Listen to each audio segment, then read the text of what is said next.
You're probably wondering why we're all in separate locations. As this is Thanksgiving break, we were not able to meet up. We did film.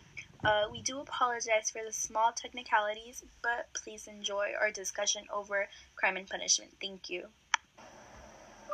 Hey guys, welcome to another segment of PCK, except the P is replaced with 2 J's. I'm your host, Christy Carrillo, and we have 2 new special guests, Julie and Janet and Kathy. In this segment, you wanted us to review some books, and this time we're reviewing Crime and Punishment. So let's get started. Yeah. Julie, Let's do it. go. Just go.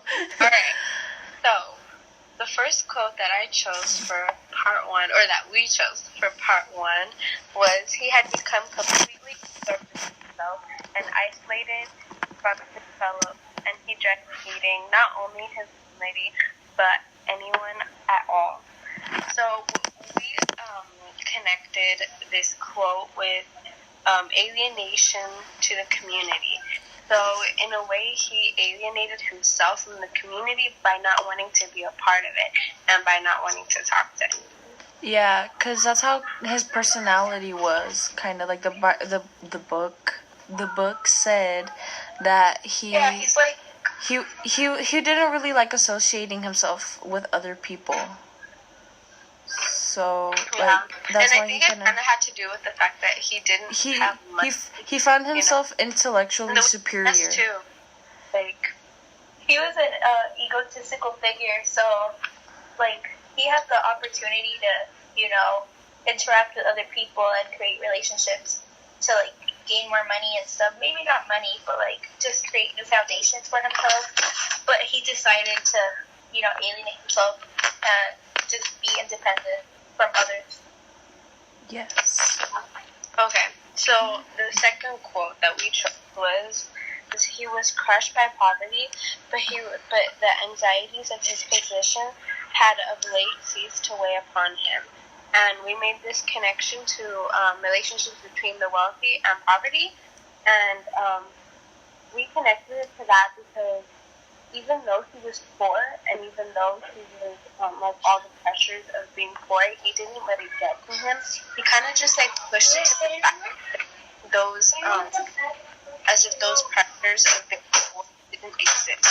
So in a way, he was acting as somebody who was wealthy, because I mean, somebody who's wealthy, they're not going to be worrying about like all the struggles and like the pressures of being poor, because they have all the money and they don't have anything to worry about. And that's kind of the way he was with with him being poor.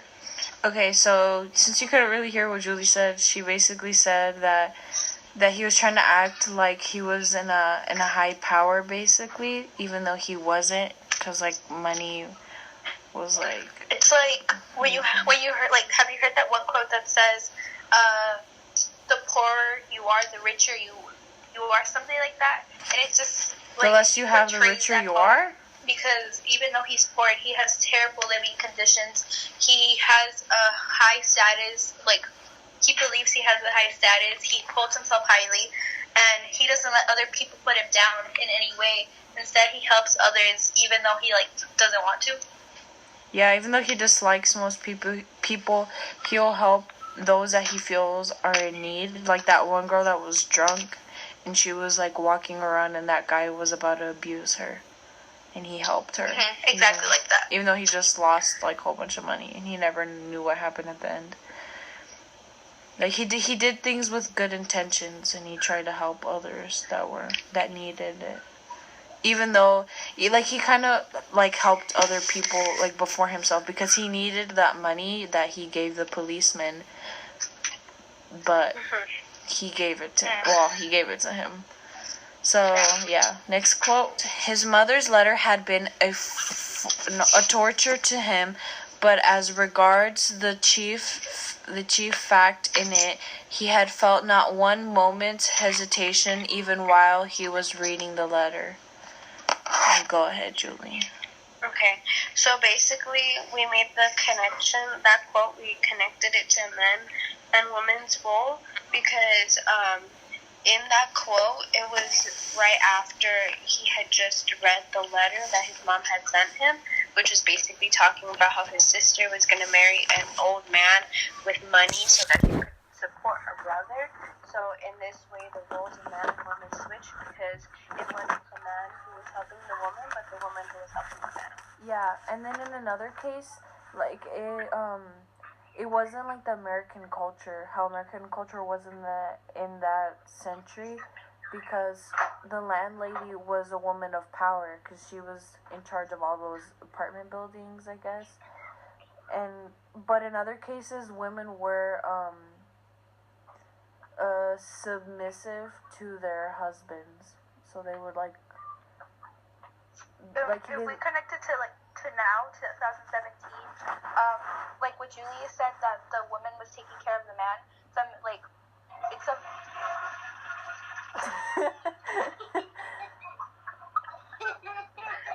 Well, by the way, Kathy's at a family party, so she's filming from the toilet. So Back to what I was saying, is that like right now in this era, there's a great feminist movement, and like I know that every female that is a feminist would greatly support this, because here if you have this empowering woman that's supporting her family, like it's a good thing.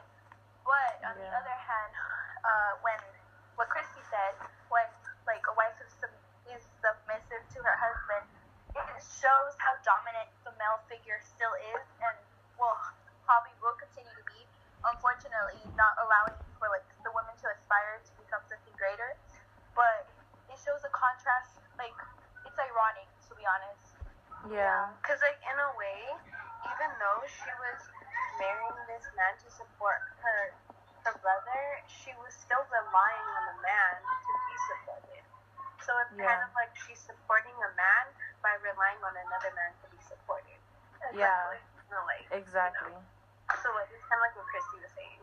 Yeah, that's exactly what I meant. I'm just kidding. Okay. All right. That's the end of part 1. That's the Thank end. God.